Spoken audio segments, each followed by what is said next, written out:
The next day. Saturday at binisita ako na aking kaibigan na teacher para tulungan dito sa pagpapacking ng mga orders para ma-send na sa mga customers. Ito kasi ay mga pang-burn na orders, October, November, December. At sobrang dami ng mga restock talaga na kailangan ma-send na para ma-prepare na din ng. Next pull out naman ngayon ay ang mga coin purse. Ayan, mag-take over lang ko saglit for the record lang ng video purposes na ito. Ang product na ito ay mga coin purses. This one are pulled out stock galing dyan sa gilid.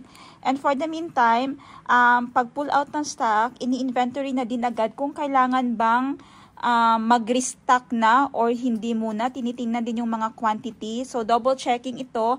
Pull out at the same time, nililista din agad kung may mga kailangan ng ipatahi. Especially ngayon na Burmans, we need to place our orders as soon as possible because the mechanics have tendencies not to accept all the incoming orders in case na full load na sila or there's a shortage on the availability of the PU leather. After mag-pull out ng mga stock, ilalatagin sila sa sahig para makita namin kung na-pull out ba lahat. In this way, mas madali namin matitrace kung may kulang o may mga kulay pa na hindi pa namin napu-pull out, and checking na din ito kung andito na lahat yung orders ng customers. So, bala yung ginagawa dito, after pulling out, na bilang na yun pag nagpo-pull out. Dito ulit pag nilalagay sa sahig, binibilang ulit siya para sakto talaga yung ating nakuha. First batch pa lang yung pull out kanina. Ito yung pang second batch na na-pull out. Sobrang dami kasi talaga ng mga restock ng mga customers. Ito para pa lang ito sa isang customers. Pagkatapos niyang pull out doon ng mga items, ilalagay na naman yan sa sahig. Ginagather, dahan-dahan. Yun yung kanina charms, ina-arrange, nire-recount ulit. Medyo hindi nyo lang masyado makita no dahil naka-timelapse nga kasi sobra. Yung full Saturday namin sobrang loaded. Sa part na ito, card pouch naman yung kinukuha, pinupull out. Ayan, dyan pa lang binibilang na yan ng maayos. Dito sa stock area ko, pag may time talaga, ina-arrange ko ng maayos per color para naman sa pag-pull out ng mga stock, paghahanap ng mga kailangan i-restock, madali lang ma-identify kung ano yung mga kailangan i-refill. Sobrang swerte ko talaga pag dinadalaw ako ng aking kaibigan dito pag sobrang dami kong ginagawa. Kasi at the same pag siya kasi yan, focus siya masyado sa packing lang. Ako naman kasi pag akong gumawa ng packing na yan, tapos at the same time, ang dami ko pang kinakausap sa phone, sa laptop, mga customer, kailangan kong i-update ano yung wala or if may kulang sa order nila, hindi na ako makakapag-pack ng maayos. So, mas maigi talagang may katimbang na ganito, lalo na babae pa talaga, kasi mas patient sa mga kulay din. As you can see, I am working with about mga 100 na colors yan. Ayan, so pagkatapos na na-pull out yung mga items, yung ibang mga kulay pa talaga na naiwan or hindi na na-send or yung mga, eto pala yung mga na-send na ng mga items, kailangan na yan siya i-refill dyan sa istante para ma-identify ulit kung madami bang stock, madami bang on hand, kung may kulang ba na, kung may kulay pa ba na kailangang ipatahi. Lahat yan siya iniisa-isa ulit pagkatapos maipatas at maipack at mailabas na yung mga order. Si Miss siya, 4 years na siya dito sa Thailand and pabalik-balik na siya dito sa shop. Pag wala ako dito sa Thailand, siya naman nag-aasikaso dito sa shop. Alam niya na yung mga pasikot-sikot dito, alam niya na paano yung shortcut para mapabilis ang trabaho. So, pag andito siya at madaming packing, sa packing talaga siya assign. Kasi kabisado niya na yun. At saka ako, nagfo-focus ako sa computer works, sa inventory, kausapin yung mga mechanics, ano yung mga kailangan ipatahi, ano yung i-restock, kausapin yung mga customers, magko-coordinate ako sa Johnson staff. By that way, mas madami akong matatapos sa isang araw talaga. Ayan, nakikita nyo naman sa background, si siya, very patient siya sa pag-arrange. Yung kanina yung 2 box, tapos ng ipatas yun, ready na yun for sending out, pick up na lang ng DHL. Siya, busy dyan sa likod. I-arrange siya yung mga kulay na mga natapos ng tahiin kasi kita nyo naman, bakante yung mga stante natin sa likod. Dapat hanggang front puno yan siya. So, pag na-arrange na yan dyan lahat, yun yung aking, dun ko malalaman kung kailangan ko pang magpatahi ng mga stock pag bakante pa sa harapan. So, ayun no, ilang kamay, 4 na kamay, perfect lang na 4 hands, okay? Para at least kahit na busy ako dyan sa ibang errands ko, sa ibang to-dos ko, may someone dun sa likod na nag-a-arrange ng mga kulay. Kasi yung mga kulay na yan, very close to each other. For example, green, ang daming shades ng green. Pink, yung purple ko, malilito ka talaga pag hindi ka expert sa colors.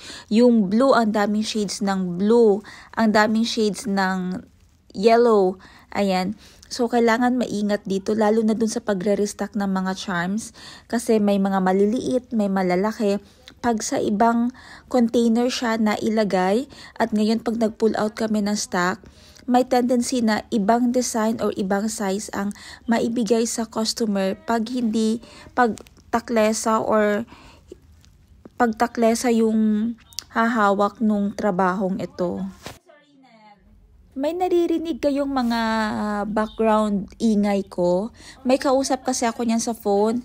Naka-standby yung aking isang phone sa staff sa Jensen para i-monitor doon yung business.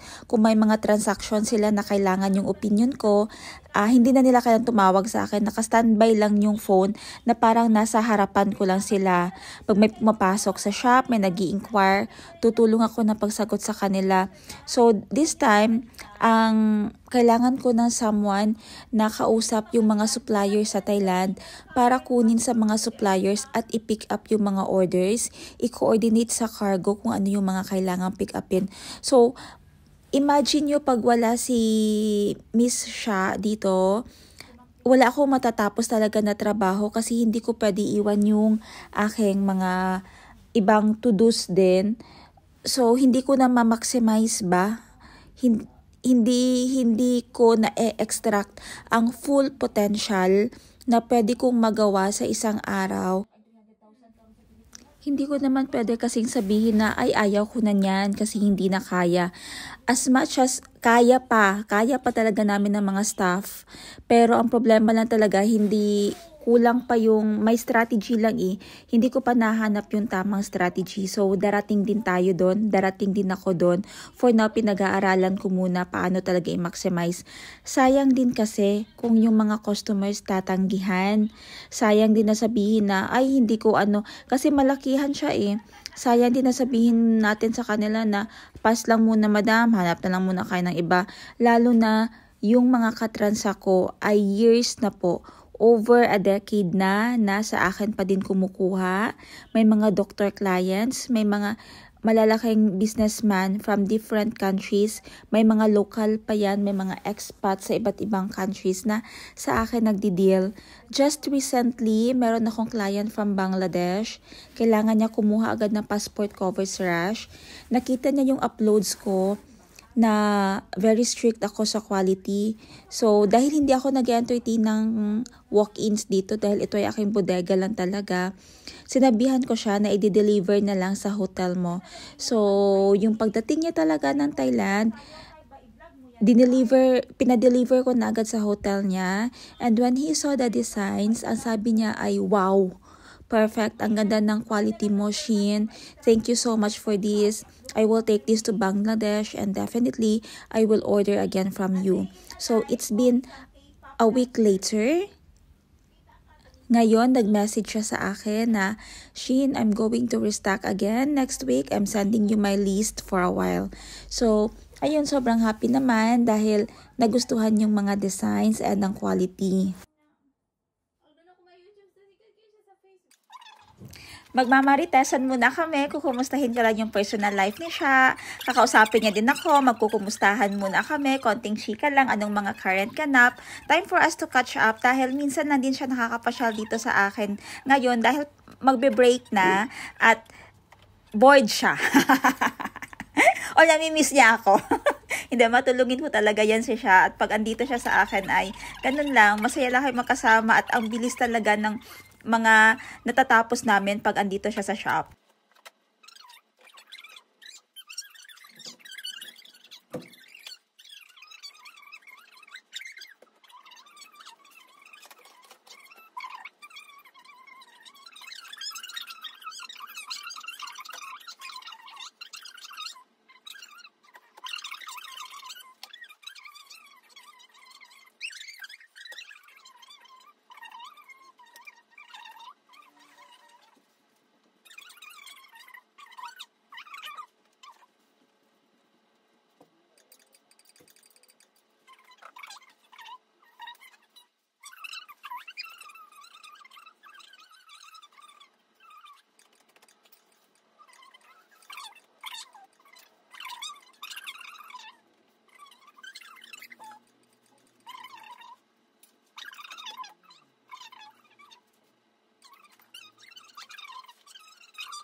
Akala ko wala nang katapusan talaga yung pag-arrange at pag-refill nung mga stock.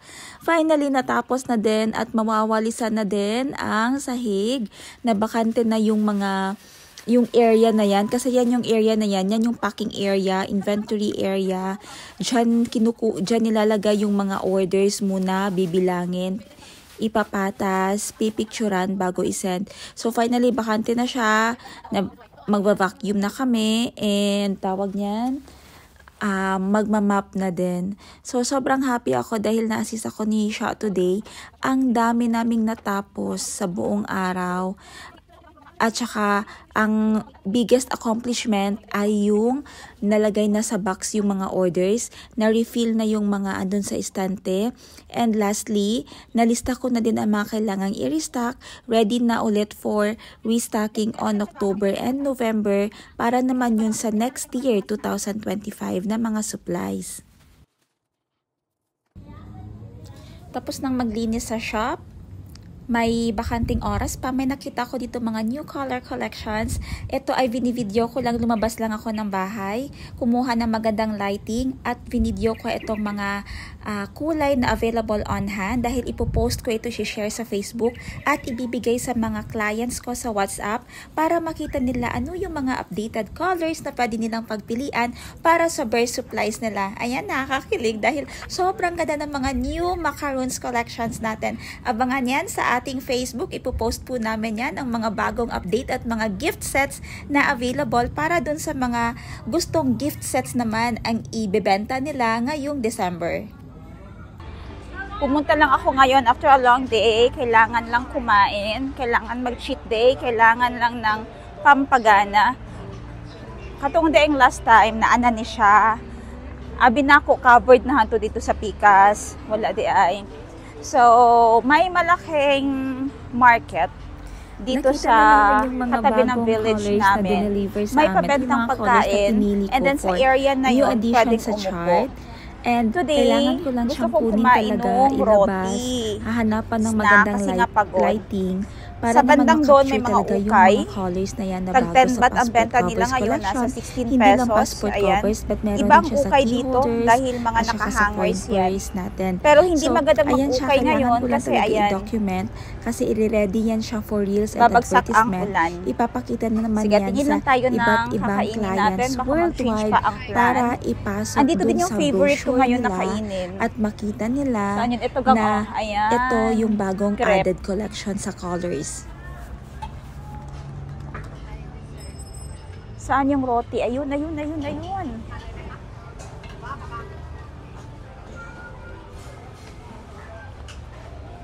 Here is the roti.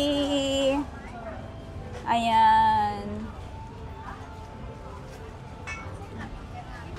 Asan yung roti niya man? Ano? Roti with Nutella. Ayan. Ito ang bilhin natin. Hindi ba no? Mm-mm. ชีส cheese มีกล้วย มีใช่ เอากล้วยครับอะไรนะ กล้วยกับช็อกโกแลตหรือว่า ใช่ค่ะ มีนูเทลล่า ช็อกโกแลตค่ะ ช็อกโกแลต ใช่ค่ะgusto ka ane? เอาสองนะคะ ได้ค่ะ Yan, lalagyan ng saging.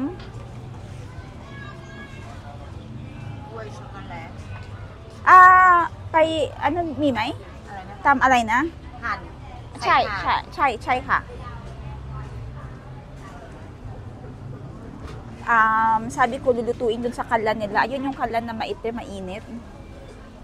Ayan. Tingnan natin kung paano niya gawin, ha. กล้วยช็อกโกแลต Namimiss ko kasi talaga ito. Roti, ani kolek walay ka? Roti, alay ka? อะไรนะคะ Roti, โรตีกล้วย kuway. Okay. Roti kuway. ใส่ไข่ไหมคะ ใส่ไข่ด้วยไหมคะ ใช่ค่ะ กล้วยไข่ช็อกโกแลต โอเคค่ะ Kuway kay chocolate. Kuway is kuway. Awan ko paano yun is banana. Kay is itlog. And chocolate yung chocolate.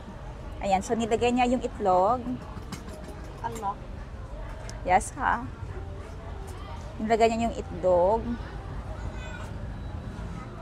Saging.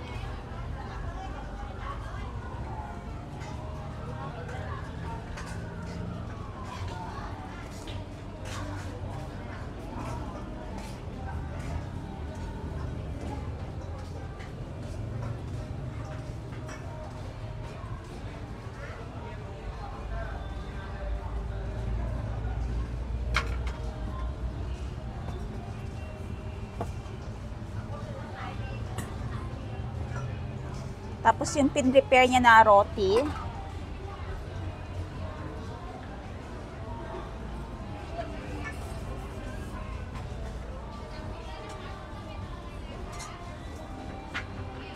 Makikita nyo ito, yung kung napanood nyo sa TikTok, yung si popular roti girl ng Bangkok. Ito yung ginagawa niya, yung sobrang sexy. Kung nakapanood din ng TikTok video niya. Ito yung ginagawa niya din. Ito ay popular na street food kung kayo ay mapapagawi sa Khao San. Sobrang dami nagaganito sa Khao San, but knowing Khao San, very commercialized na yung gawa nila doon. Not same dito sa kanila na ang daming saging na nilagay, saka itlog, dalawang itlog pa talaga. And alaki ng serving.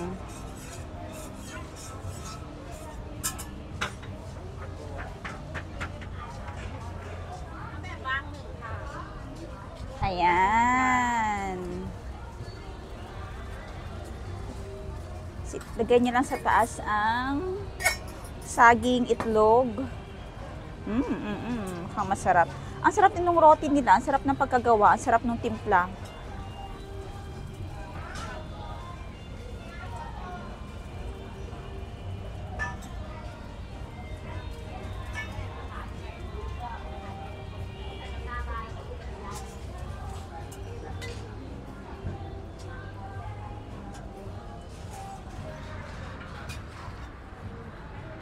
อะไรนะจ๊ะบางหนึ่งนะคะ Okay, may bumili. ต้องถึงนะแม่ขอบคุณค่ะ Diba, sana kung sa Pilipinas, ganyan din tayo magsabi ng thank you, no? Salamat! Yung malambing ba? Sa atin parang hindi na uso yung salitang salamat.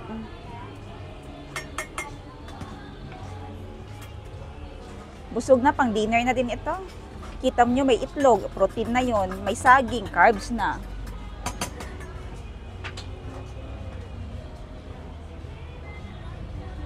So, habang hinihintay natin na maluto yun siya, saglit na lang yan. Ang katabing nagtitinda dyan, ayan, madami pa doon choices sa unahan. Ang katabi niya lang dito, ang malapit ay barbecue, sticky rice. Ayan ang kanyang sticky rice, ayan. Ayan, yung sticky rice na yan. And then, different parts ng chicken na barbecue. Merong isol, merong laman, merong atay, batikulon, ano pa?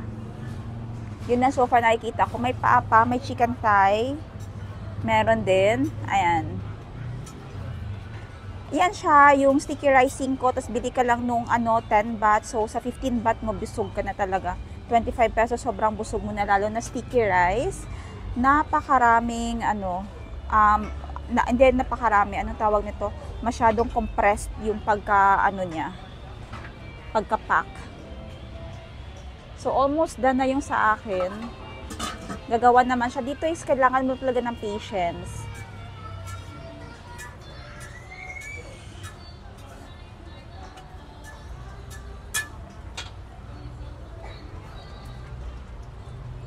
Yan, so piniprepare niya na yung lalagyan ng ating roti. Almost done na siya.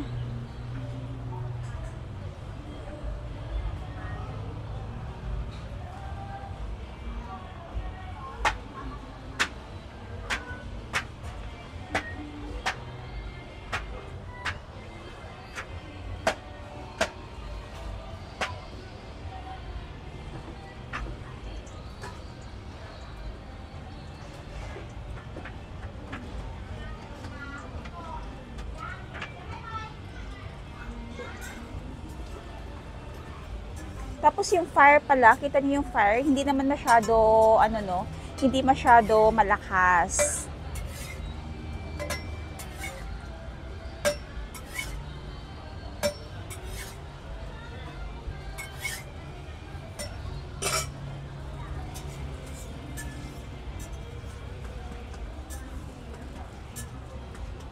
Malaki siya in fairness, ha. Good luck na lang sa calories. Ayan, ito yung gustong-gusto ko pag hindi sa commercialized area ginawa kasi sure tayo na masarap, malaki, sulit yung binayaran. Pag sa commercial area tayo bumili, like mga Khao-San, Bangkok, ganyan, mahal siya, nasa mga 80 baht din. Tapos parang maliit lang yung isi-serve sa'yo. Ang bilis pa ng pagkagawa kasi nga tourist area, come and go yung mga taong bumibili. Kailangan mabilisan din yung paggawa nila. Dito, 10 minutes. Ayan. Yung tagal ng video na to, umabot din ng 10 minutes sa isang sa isang roti lang. Ayan. So, ang gagawin niya dyan, tingnan natin paano niya isi-serve yan. Hinihintay lang muna habang piniprepare yung isa doon while loading yung isa.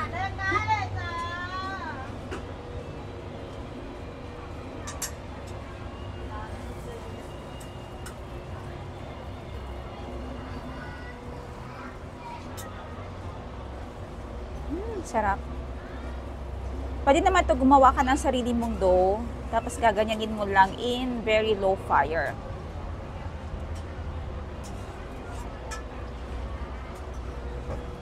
Parang mini pizza lang, no?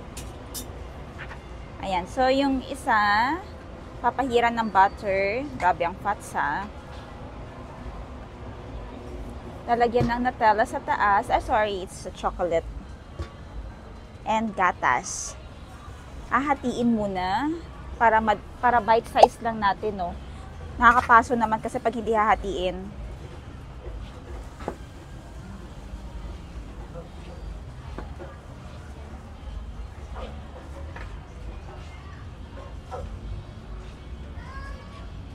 And then yan yung pagbayad, may prompt pay, may QR na naman sila. Ibig sabihin, scan lang natin dyan. If may online banking kayo ng Thailand app, scan lang dyan and your payment is goods na. And then, the chocolate. Oh, lala. That's so yummy. Dito sa Thailand, hindi nawawala ang napakadaming containers nila at lalagyan ng mga pagkain.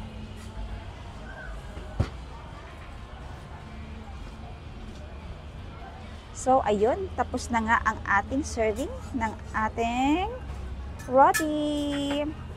Picturean natin mamaya para mas, may saitung na ka? Chai. Okay. Kapun ka. Thank you so much. Ang ganda. Ang sarap ng ating roti. Ayan. Picturean lang natin. Bumibili ako normally sa mga Thai stores. Yung ginagawa ko, scan lang itong QR code nila. Okay, hindi ako nagdadala ng cash.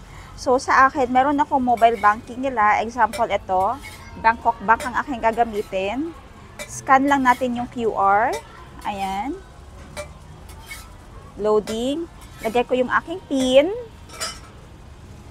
And lagay ko yung amount for 2. Ayan, so nag-push through na ang ating payment. Mabilis lang yan siya. Siguro ay maulan lang. Ayun na. Okay. And it's done. So, okay, goods na goods. Off to go.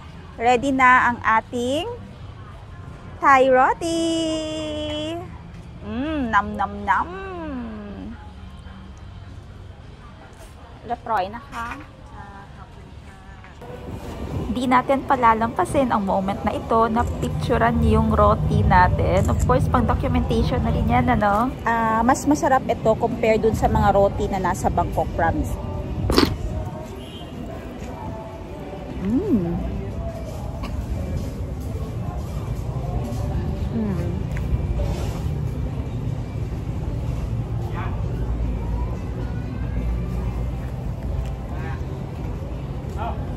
Pero pag nasa Bangkok lang kayo and walang access sa mga probinsya or ibang markets, it's fine. Worth it na matikman lang talaga. Okay naman. Okay na naman yung 80 baht sa kanila. Yan.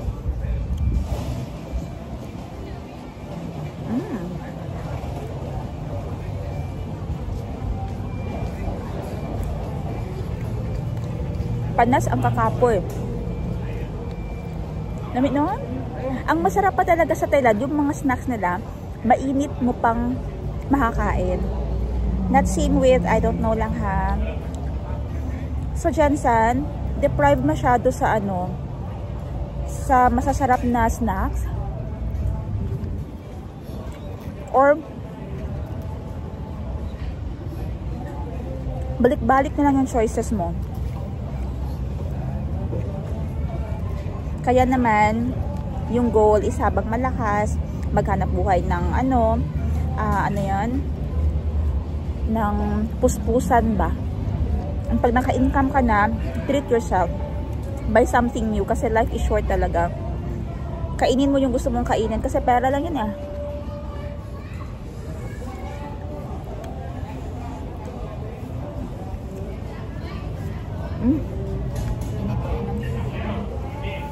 Init.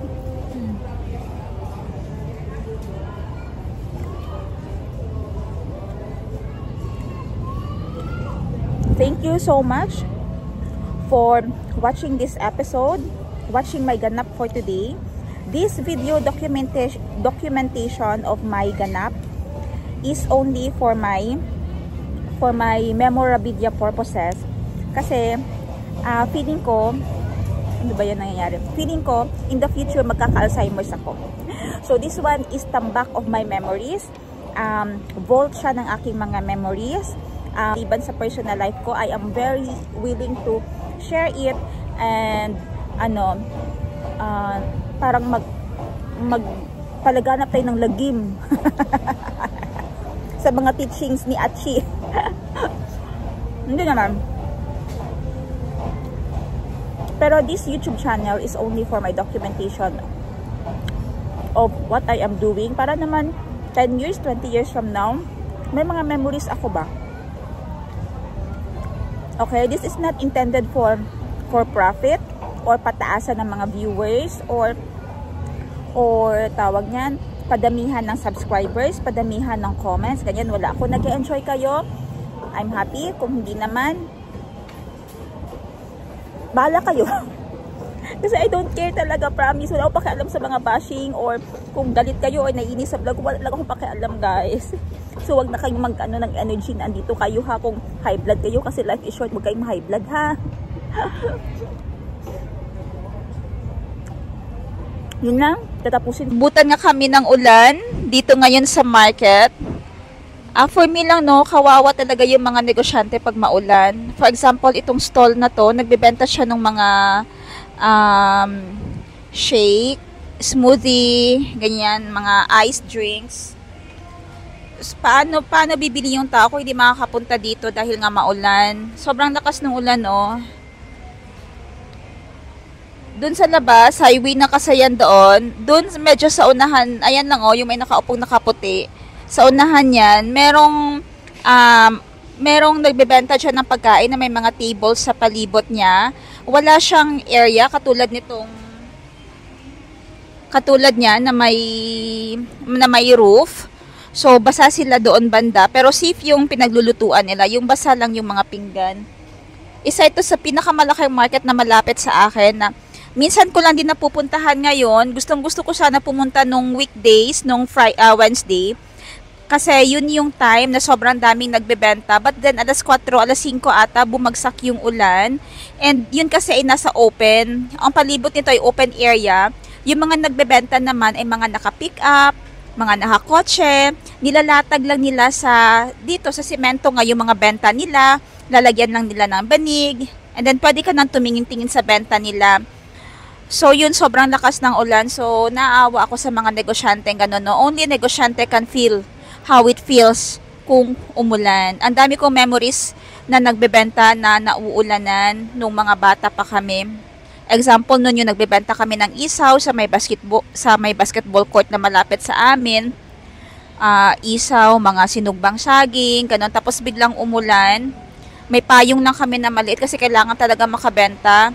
Tapos pag sobrang lakas ng ulan, ipapasundo kami ni mama, sasabihin na uwi na kayo, kainin na lang natin, iulam na lang natin yung isaw. For me as panganay, hindi ko alam kung malulungkot ako or matutuwa. Matutuwa dahil masarap yung ulam namin, isaw kasi kahit kami hindi pwede kumain ng benta namin kasi mas prefer namin siya na ma-convert sa cash. Or malulungkot dahil pera na sana pero inulam pa namin, pambili pa sana nun ng mga daily needs namin pero inulan kami kasi wala kaming ref dati, so kailangan siya maluto na agad. So, yun lang yung mga struggle before na isa sa mga concern ko na pag umuulan talaga kawawa yung mga negosyante. May nangungulit sa atin, alas 11 na ng gabi, mag-alas 12 na siguro, natingnan daw yung episode na ito, the winning moment ng Team Sharks ng rugby. Ayan, yan yung pambansang laro na pinapanood halos ng iba. Ito talaga yung mga pang-masculine na laro, no? Ayan, masyadong lalaking-lalaki yung laro na ito, pang-malakasan. May parang halong boxing at saka para lang agawin yung nag-iisang bola. Eto. So, winning moment ng Sharks team. Congratulations, Sharky. Sila yung nagwali sa 2024 Rugby Championship versus Lions. Good night, everyone, and thank you for being with me today. Ang date ngayon ay Saturday, September 21, but na-upload ko na ito ng late na naman. Okay? Bye-bye, everyone, and see you sa ating next episode. Love you much from Atshi. Bye!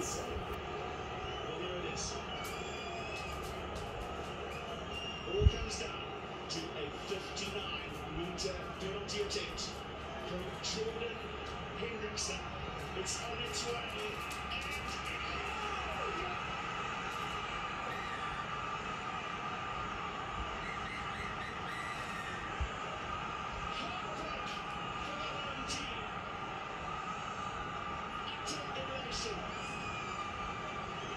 For Jordan Hendrickson and the Hollywood bench strikes. That is some serious BMT and Trevor Buchanan. You can get has his dancing boots on. What an incredible final. We said it at half-time, don't be fooled by the score. And what they've produced in the second 40 has been simply sensational. Incredible 20 minutes. Dominant play for WWT Lions. Thought they had it. The countdown to margins to moments. How they turned it over from that long is incredible. But first 59 meters of Jordan Hendrickson with the slight swerve to Leslie. What a conversion. He knew, didn't he? Could see it in his eyes as he struck it. And John Crabtree was the second piece of silverware. And the Sharks know that they were the UBC opportunity.